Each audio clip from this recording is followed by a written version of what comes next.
उनकी शादी को 10 साल बीत चुके थे, लेकिन घर की दीवारों ने अभी तक किसी नन्हे बच्चे की किलकारी नहीं सुनी थी। गांव के कुएं पर जब पार्वती पानी भरने जाती तो उसे अक्सर तानों की तीखी धूप सहनी पड़ती। वहां की कुछ औरतें, जैसे बिमला और सावित्री, जिनके अपने 4-4 बच्चे थे, पार्वती को देखते ही अपनी बातें बदल लेती या फिर ऐसे कटाक्ष करती जो सीधे कलेजे में जाकर चुभते। देख सावित्री, वो आ गई बांझ का ठप्पा लेकर। 10 साल हो गए, घर में दिया जलाने वाला कोई नहीं आया।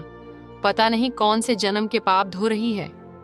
सच कहती है बिमला, जिस घर में पालना नहीं झूलता वहां की हवा भी भारी हो जाती है। केदार बेचारा कितना नेक आदमी है, पर इसके भाग्य में तो जैसे पत्थर लिखा है।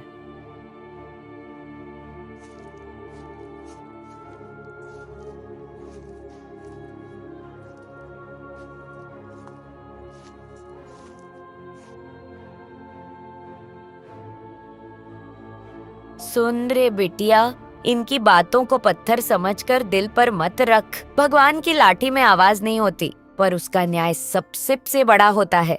क्या पता तेरे लिए उसने कुछ ऐसा सोचा हो जो इन सबके सोच से परे हो। अगले दिन सुबह केदार अपनी कुल्हाड़ी लेकर जंगल की ओर निकल पड़ा। उस दिन मौसम थोड़ा अजीब था। आकाश में काले बादल उमड़ रहे थे। वह एक सूखे पेड़ को काटने की तैयारी कर रहा था कि तभी उसे एक अजीब सी आवाज सुनाई दी। पहले उसे लगा कि शायद किसी पक्षी की चहचहाहट है, लेकिन फिर उसे महसूस हुआ कि यह किसी बच्चे के रोने की आवाज है। इस घने जंगल में बच्चा कहां से आएगा? कोई है यहां? किसका बच्चा है यह? जब केदार लकड़ी के गट्ठर की जगह अपनी गोद में एक बच्ची को लेकर गांव की गलियों से गुजरा। अरे केदार, ये किसका पाप उठा लाया? केदार किसी की बात सुने बिना सीधे अपने घर पहुंचा। केदार को इस तरह अंदर आते देखा और उसकी गोद में उस छोटी सी परी को पाया। केदार, ये कौन है? हमारी बेटी है पार्वती। भगवान ने इसे मेरे लिए जंगल में भेजा है। पार्वती ने जैसे ही बच्ची को अपनी गोद में लिया, बच्ची ने खिलखिलाकर एक ऐसी हंसी बिखेरी जिससे घर का हर कोना जीवंत हो उठा। आंगन में गांव वालों की भीड़ जमा होने लगी। बिमला और सावित्री सबसे आगे थीं।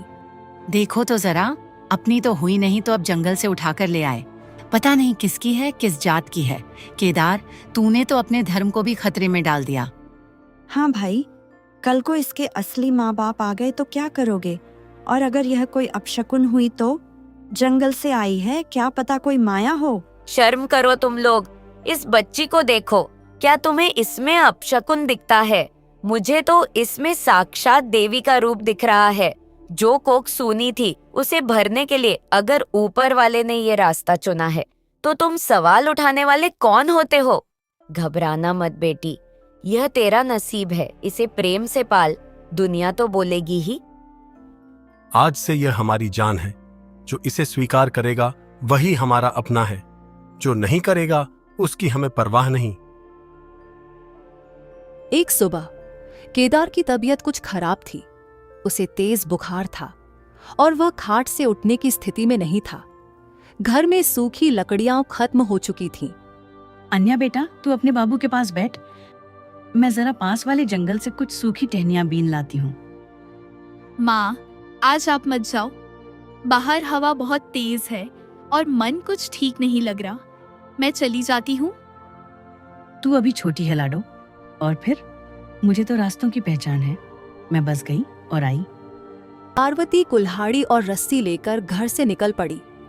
अन्या दरवाजे पर खड़ी उसे तब तक देखती रही जब तक वह पेड़ों के झुरमुट में ओझल नहीं हो गई। दोपहर ढल गई। सूरज पश्चिम की ओर झुकने लगा, लेकिन पार्वती नहीं लौटी। केदार को होश आया तो उसने सबसे पहले पार्वती के बारे में पूछा। बाबू, माँ अभी तक नहीं आई? अगले 3 दिनों तक खोज जारी रही, पर अंत में सब हार मान गए। केदार टूट चुका था। वह घर के कोने में बैठा रहता। चौपाल पर बिमला चिल्लाकर कह रही थी, मैंने 10 साल पहले ही कहा था कि यह लड़की मनहूस है। देखो, आते ही इसने पार्वती को निगल लिया। जिस जंगल ने इसे दिया था उसी जंगल ने अपनी कीमत वसूल ली। सही कहती है बिमला। जब से ये आई है गांव में कुछ न कुछ अनिष्ट होता ही रहता है। कभी सूखा पड़ता है तो कभी पशु बीमार होते हैं। और अब देखो, बेचारी पार्वती का नामो निशान मिट गया। यह लड़की अपशकुन की पोटली है। गांव के लोग जो पहले अन्या को देखकर मुस्कुराते थे, अब उसे देखते ही अपना रास्ता बदल लेते। ए लड़की, दूर हट यहाँ से। पहले ही अपनी माँ को खा गई, अब क्या हमारा वंश मिटाना चाहती है? एक दिन गांव के जमींदार का लड़का अचानक बीमार पड़ गया। वैद्य जी ने बहुत कोशिश की। यह सब उस अन्या की वजह से है। मैंने उसे कल जमींदार की हवेली के पास देखा था। उसकी बुरी नजर लग गई है। भीड़ इकट्ठा होकर केदार के घर पहुंच गई। लोगों के हाथों में डंडे थे। केदार, अपशकुनी बेटी को यहां से बाहर निकाल। इसने हमारे गांव की शांति भंग कर दी है। चले जाओ यहां से। मेरी बेटी ने किसी का क्या बिगाड़ा है? वह तो खुद अपनी मां के लिए तरस रही है। रात का सन्नाटा था। अन्या जंगल की पगडंडी पर अकेले चल रही थी। तभी पीछे से तो इसे देखो, आधी रात को यह डायन जंगल की ओर भाग रही है। जरूर अपनी असली माँ उस जंगली बला से मिलने जा रही है। अन्या, रुक जा। तू कहाँ जा रही है? पहले ही पार्वती को निगल गई, अब क्या पूरे गांव पर आफत लाएगी? काकी, मैंने आपका क्या बिगाड़ा है? मेरी माँ मुझे बुला रही है। मुझे महसूस हो रहा है कि वह जीवित है। जीवित? उसे गए 10 दिन हो गए। उसे तो अब तक सियारों ने नोच खाया होगा। तू अपशकुन है अन्या। जब से तू आई, केदार की कमर टूट गई, पार्वती गायब हो गई। तू वापस उस गुफा में क्यों नहीं चली जाती जहां से आई थी? अगर मैं अपशकुन हूँ तो आप मेरे पीछे क्यों आए हैं? मुझे जाने दीजिए। अगर जंगल ने मुझे दिया है तो जंगल ही मेरा फैसला करेगा। कराह रहा है। सावित्री वहां उसे सांत्वना देने नहीं बल्कि डराने आई है। सावित्री, मेरी बच्ची कहाँ है? अन्या, अन्या। भूल जा उसे केदार। वह लड्डकी नहीं, कोई छलावा थी। देख, तेरी पत्नी को खा गई। और चुप हो जा सावित्री। वह मेरी बेटी है। पार्वती ने उसे अपने लहू से ज्यादा प्रेम दिया है। मेरी अन्या अपशकुन नहीं, मेरा गौरव है। गौरव? जिस दिन वह वापस आएगी, गांव वाले उसे पत्थर मार मार कर निकाल देंगे। अन्या गहरे जंगल में पहुंच चुकी है। वहां उसे एक धुंधली आकृति दिखाई देती है। माँ, क्या आप यहाँ हैं? माँ, जवाब दो। तू यहाँ क्यों आई पुत्री? ये इंसानों की जगह नहीं है। कौन है? सामने आओ। मेरी माँ पार्वती कहाँ है? लोग कहते हैं वह मर गई, पर मेरा दिल कहता है वह यहीं है। एक वन देवी जैसी महिला। पार्वती सुरक्षित है, लेकिन वह अब उस दुनिया की नहीं रही जिसे तुम जानती हो। उसने अपनी जान की बाजी लगाकर तुझसे वह श्राप दूर किया है जो तेरे जन्म के साथ था। श्राप? कैसा श्राप? गांव वाले मुझे तना देते हैं, अपशकुन कहते हैं। क्या मैं वाकई बुरी हूँ? नहीं अन्या, तू प्रकृति का वरदान है, लेकिन इंसानी लालच और डर ने तुझे पत्थर बना दिया है। पार्वती ने जंगल से प्रार्थना की थी कि वह तेरी जगह खुद को बंदी बना ले, ताकि तू एक सामान्य जीवन जी सके।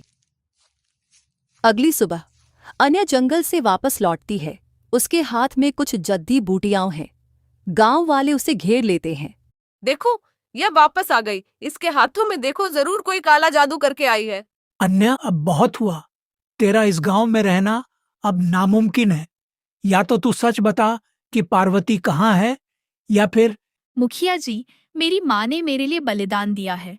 वह इसी जंगल की रक्षा में है। ये छद्दी बूटियां बाबू के लिए हैं। उन्हें ठीक होने दे, फिर मैं खुद चली जाऊंगी। नहीं, यह हमें जहर देना चाहती है। इसे पत्थर मारो, इसे भगाओ यहाँ से।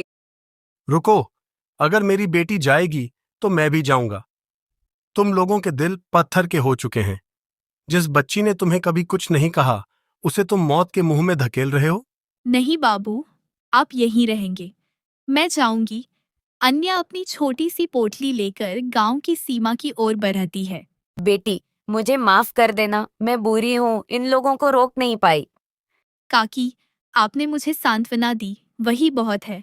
याद रखना, प्रकृति कभी किसी का बुरा नहीं करती, बुरा इंसान की सोच होती है। रुको अन्या, रुक जा बेटी। नहीं बाबू, आप घर जाइए। गांव वाले आपको भी तंग करेंगे। मैं अपशकुन हूँ, मुझे जंगल ही जाना होगा।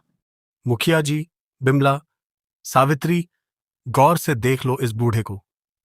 जिस घर को मैंने अपने खून पसीने से सींचा, उसे आज छोड़ रहा हूं।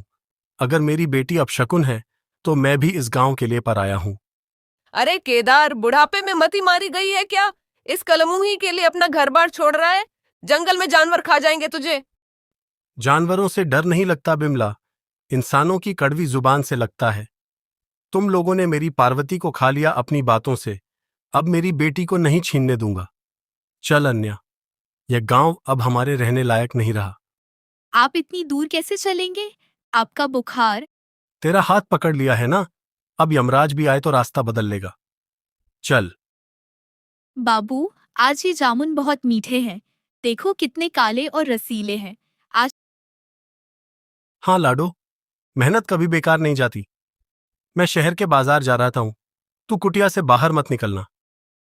ले लो भाई, जंगल के ताजे और मीठे फल, बिना किसी खाद के, सीधे पेड़ से तोड़े हुए। फल तो अच्छे दिख रहे हैं, क्या भाव दिया? अरे भाई, मत खरीदना इससे। यह वही केदार है जिसकी बेटी अपशकुन है। इसकी पत्नी को जंगल निकल गया। इसके फलों में भी बला होगी, घर में बीमारी आएगी। छी, पहले बताना था ना। हट, अपना मनहूस सामान यहां से हटा। साहब, फल तो पेड़ के हैं, इनमें क्या दोष? मेरी बेटी तो बेकसूर है। जा यहां से, कोई नहीं खरीदेगा तेरे। खाली हाथ थका हारा कुटिया लौटता है। फलों की टोकरी वैसी की वैसी भरी हुई है। आप आ गए? दिखाओ, आज कितने पैसे मिले? आज हम नमक और थोड़ा आटा लाएंगे ना। नहीं अन्या, आज बाजार में भीड़ कम थी, लोगों को शायद फल पसंद नहीं आए। बाबू, आप झूठ बोल रहे हैं। फिर से रामपुर के लोगों ने कुछ कहा ना? उन्होंने फिर सबको मना। लगता है मैं हार गया बेटी। मैं तुझे भरपेट रोटी भी नहीं खिला पा रहा। तेरी माँ होती तो मुझे धिक्कारती। धीरज रखिए बाबू। मेरी माँ कहती थी कि रात जितनी काली होती है, सवेरा उतना ही चमकीला होता है। कल मैं आपके साथ चलूंगी। अमृत जैसे फल ले लो, जंगल की मिठास ले लो। जो खाए वो सेहत पाए, खुशियों की सौगात ले लो। एक रईस सेठ अपनी गाड़ी से उतरते हैं। अरे छोटी बच्ची, बड़ी मीठी आवाज है तुम्हारी। ये फल कहाँ से लाए हो? साहब, ये उस जंगल के फल हैं जहाँ शांति रहती है। मेरे बाबू ने इन्हें बड़े जतन से तोड़ा है। एक बार चक्कर देखिए। बेटा, ये सारी टोकरी कितने की है? साहब, सब ले लेंगे आप? हाँ, मेरे घर में आज पूजा है। मुझे ऐसे ही शुद्ध फलों की जरूरत थी। पैसे मिलने के बाद केदार अन्या को लेकर एक कपड़े की दुकान। भाई साहब, वो सामने जो नीला सूट है वो दिखाओ। नहीं बाबू, ये बहुत महंगा होगा। हमें आटा और तेल लेना है। चुप कर पगली, 10 साल से तुझे फटे कपड़ों में देख रहा हूं। आज तेरी मेहनत रंग लाई है, आज तेरी जीत हुई है। अन्या ने वह नया नीला सूट पहना है। वह किसी राजकुमारी से कम नहीं लग रही। अन्या, आज तू बिल्कुल अपनी माँ जैसी लग रही है। पार्वती देख रही होगी तो बहुत खुश होगी। बाबू, ये सूट सिर्फ कपड़ा नहीं है, ये मेरे लिए आपका विश्वास है। अब मुझे कोई फर्क नहीं पड़ता कि गांव वाले क्या कहते हैं। मैं अपशकुन नहीं, आपकी बेटी हूँ। तभी अचानक बाहर से किसी के कराहने की आवाज आती है। कोई मदद के लिए पुकार रहा है। बाबू, बाहर देखो, कोई मुसीबत में है। अगले भाग में जिसका कमेंट पहला होगा उसका नाम अगले वीडियो में लिया जाएगा। वीडियो को लाइक जरूर करें, आपकी एक लाइक से हमें मोटिवेशन मिलता है।